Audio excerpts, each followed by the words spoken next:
শরীফ ওসমান হাদি, তাকে হত্যা চেষ্টার মামলায় যে এক প্রধান আসামি ফয়সাল করিম মাসুদ, তাকে ধরার জন্য এবং তাকে খুঁজে বের করার জন্য আমাদের তদন্তকারী কর্মকর্তা সহ আমাদের আইন শৃঙ্খলা বাহিনী প্রচেষ্টায় রয়েছে এবং এই ঘটনার মূল উদ্দেশ্য রহস্য উদ্ঘাটনের জন্য এই মামলার সঙ্গে কারা কারা জড়িত এবং কে কিভাবে এখানে অংশগ্রহণ করেছে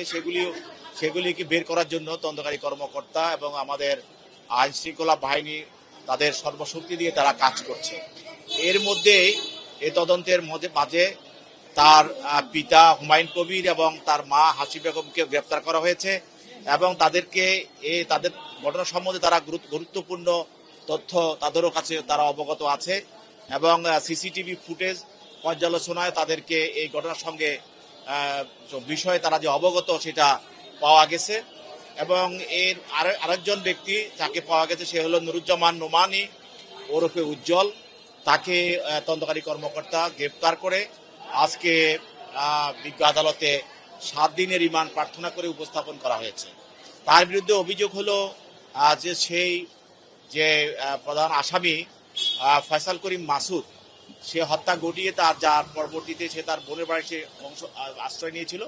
সেখান থেকে তাকে বের হওয়ার জন্য আজকে যে নুরুজ্জামান সে মাইক্রোবাস দিয়ে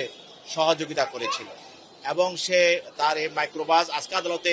সে স্বীকার করেছে সে তাকে মাইক্রো গাড়ি তার দেওয়া মাইক্রো গাড়িতে সে বোনের বাসা থেকে বের হয়ে গেছে। তো সেই জন্য তার থেকে অনেক আরো তথ্য পাওয়া সম্ভব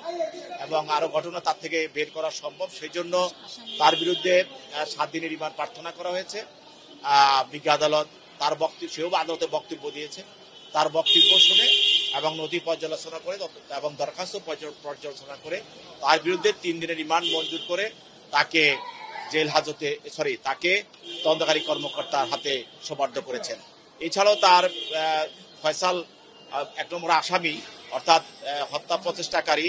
ফয়সাল করিম মাসুদ, তার পিতা হুমায়ুন কবির এবং হাসি বেগমকে গ্রেপ্তার করা হয়েছে এবং আজকে তারা ঘটনার বিষয়ে তারা যতটুকু জানে বা যা কিছু তাদের জানা আছে সেগুলি স্বীকার করে তারা আদালতে স্বীকারোক্তি জবানবন্দি দেবে বলে আমরা সেই প্রচেষ্টায় তারা আদালতে আছে।